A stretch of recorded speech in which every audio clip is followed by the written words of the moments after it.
I'll be honest, I've been sitting on this review for about a week now, and I'm finally ready to get my thoughts out to you all. And this review is for no other than F1, the movie. Let's jump into the review of that right now.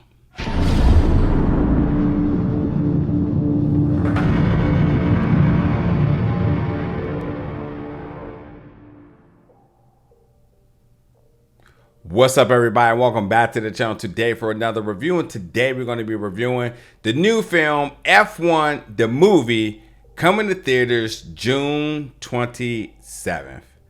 Now, without a doubt, this was my number one anticipated film for 2025.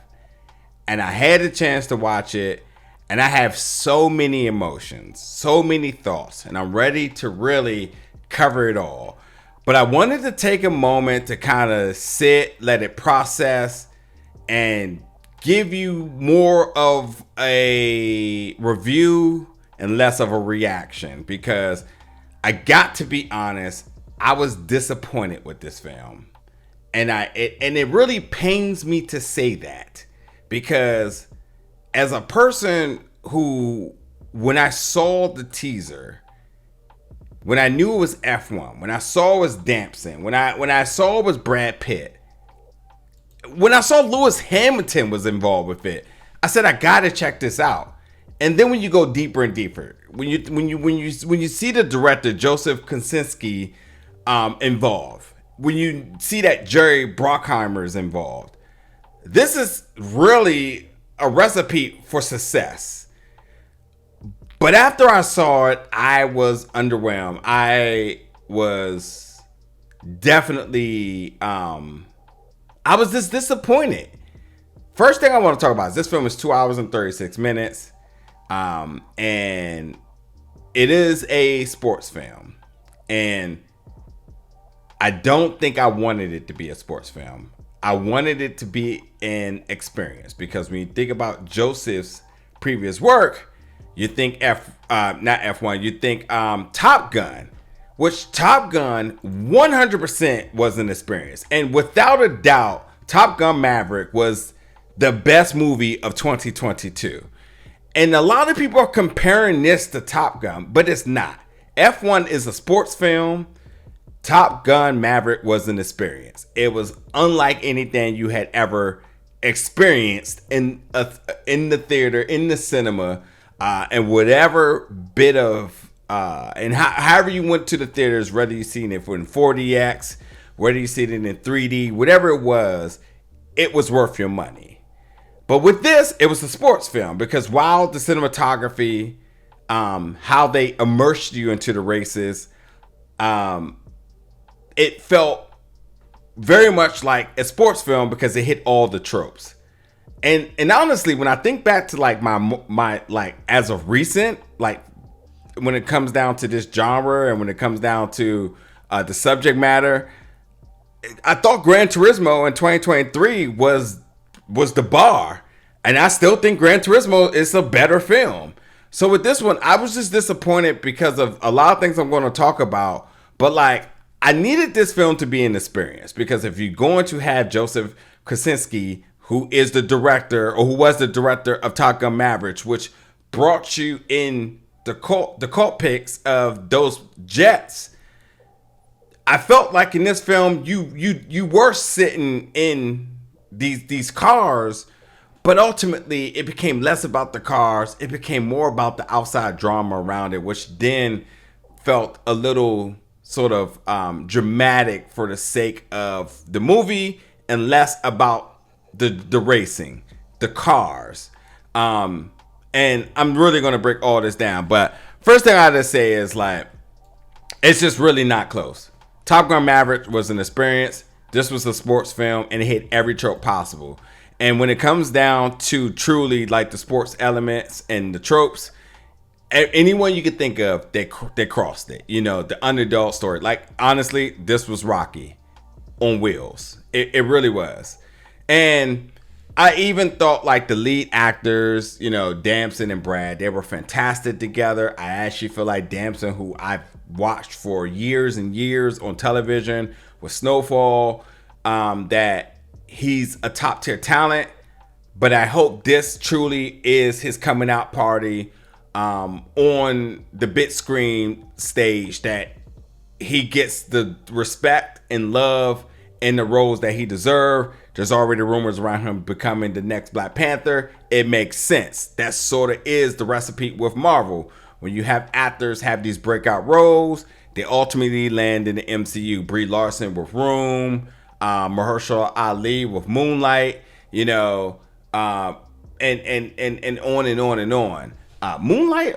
Moonlight. I'm like, is it Moonlight or Moon Knight? Moonlight. But yeah, so Damson with F1 to become Black Panther, I'm not mad at that at all. That's just kind of what they kind of do. But like, here's my thing. And here's why I said like, I had problems with like it being less about the cars and more about the drama. And I'm going to go over the plot and whatnot. But the final lap of the film, and it's a big moment. It's a special moment. It is everything that the race built it up, that the movie built up to this final race, the final lap. It ran in silent, and I felt like it was more about the character's psychic state and less about the car. I want to hear the car roar. I want to hear these, 1,000 horsepower vehicles around the track. I need to hear that.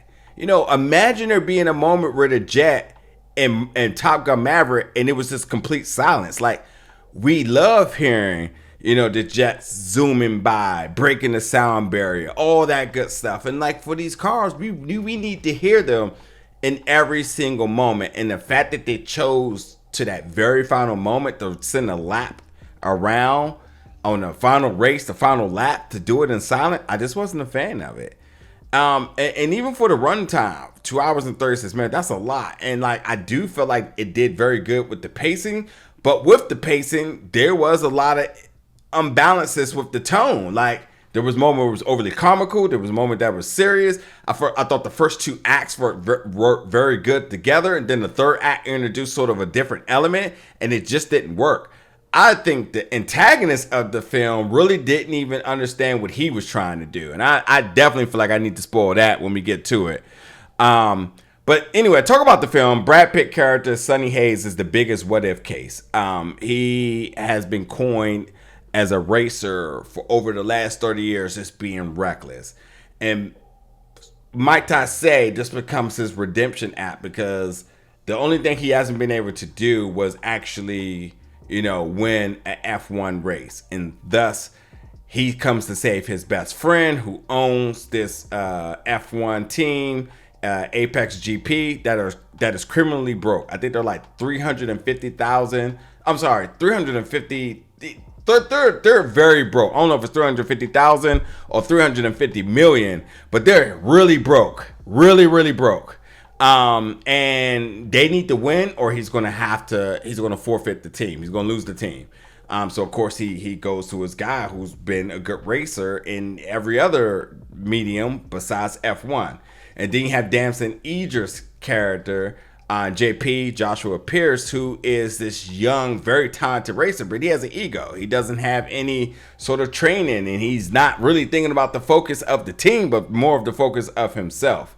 And we know how that is. You can almost say he's not the rookie, but you can almost say like the young rookie who comes on the team who knows he's a rock star, but like the veteran that comes above him is like, hey, get it together. Like, you're not going to win if you're not focused. So we see that sort of,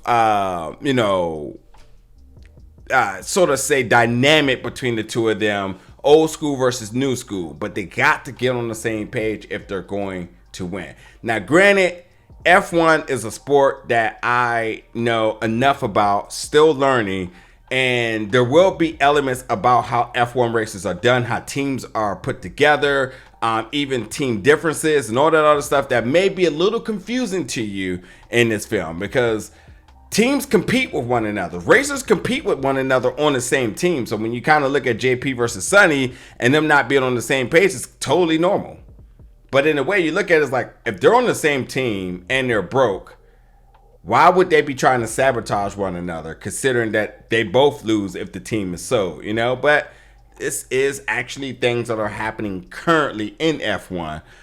So I definitely think there's a measure of authenticity to that. And with Lewis Hamilton being the EP and also an actor in this, Lewis Hamilton's one of the top F1 racers in the world.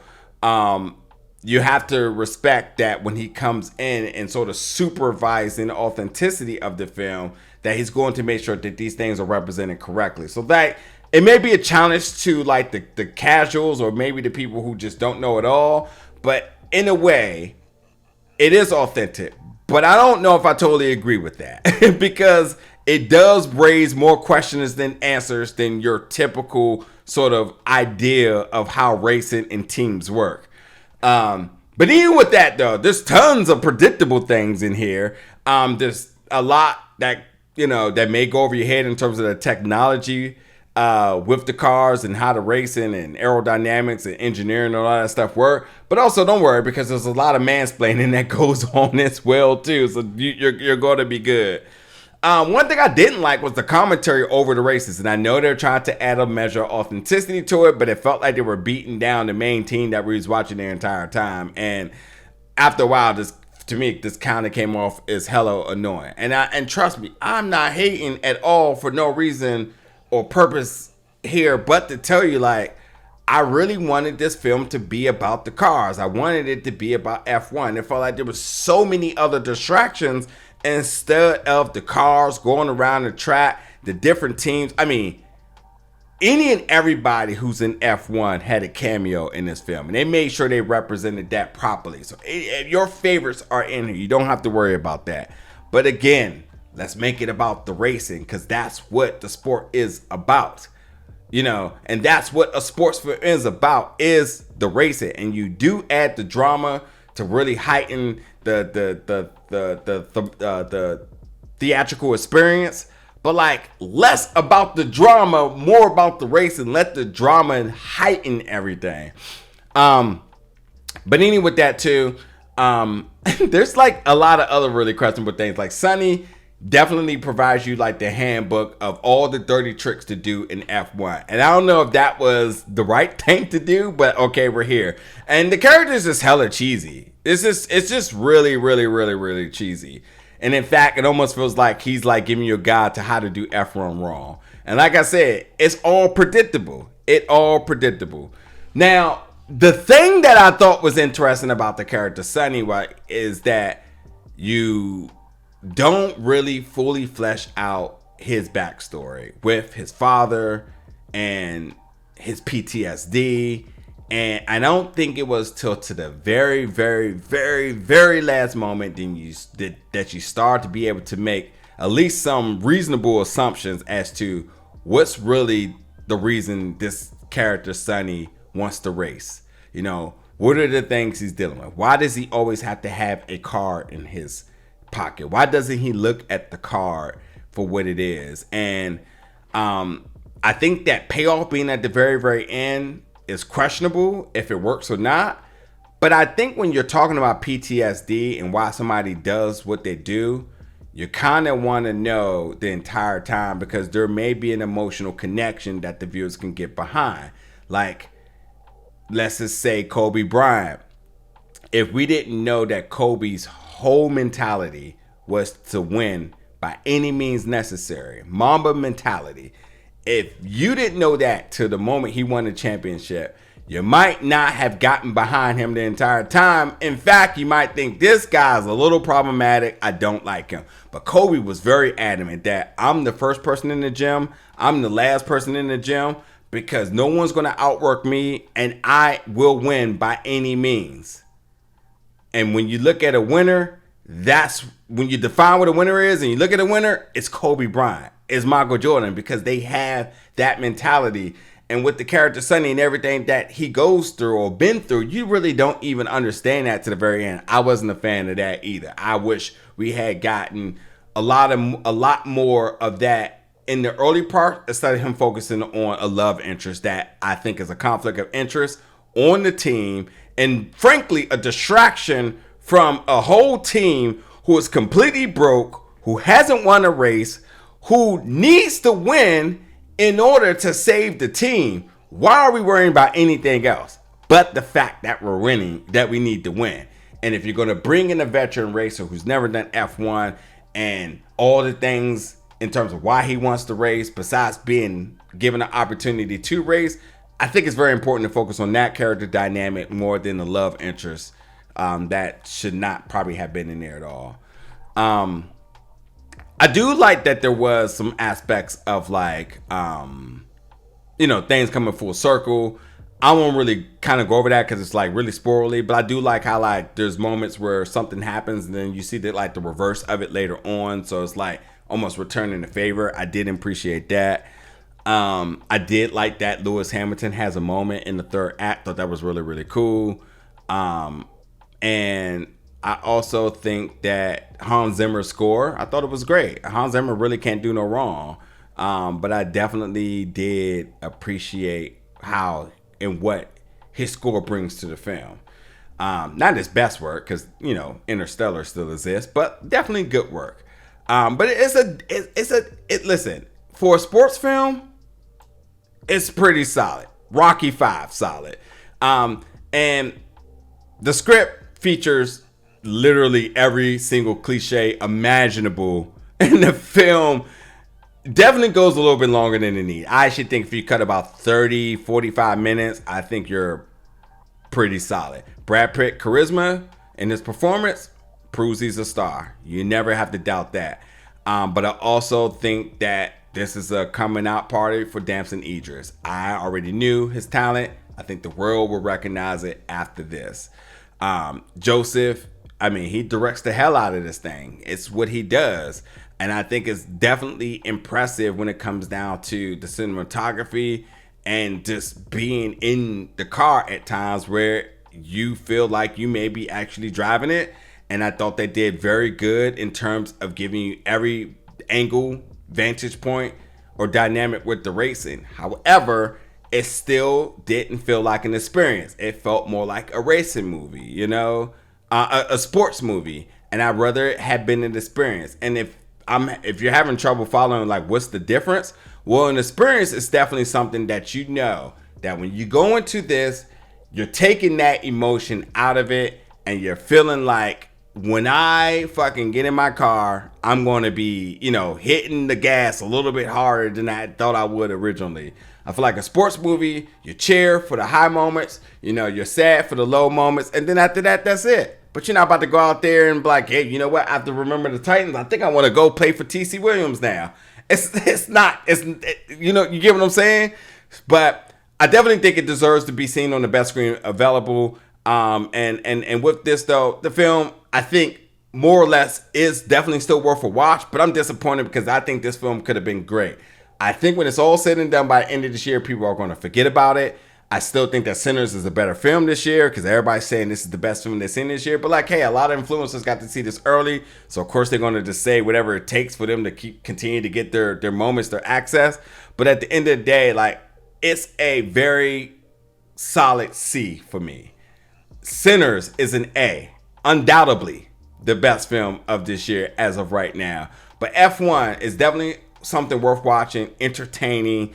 But I don't feel like it moved the needle. Definitely don't feel like this is Joseph or anybody's best work at all that's involved with this. I do think this is a very important film for Damson Idris and, his coming out party. And then when it comes down to Jerry Bruckheimer, like, from doing Bad Boys, from doing, also doing Top Gun and Beverly Hills Cop, this fits his DNA. In fact, in very fact, I gotta say this, that the first two act feels very much like Joseph, and the third act feels like Jerry.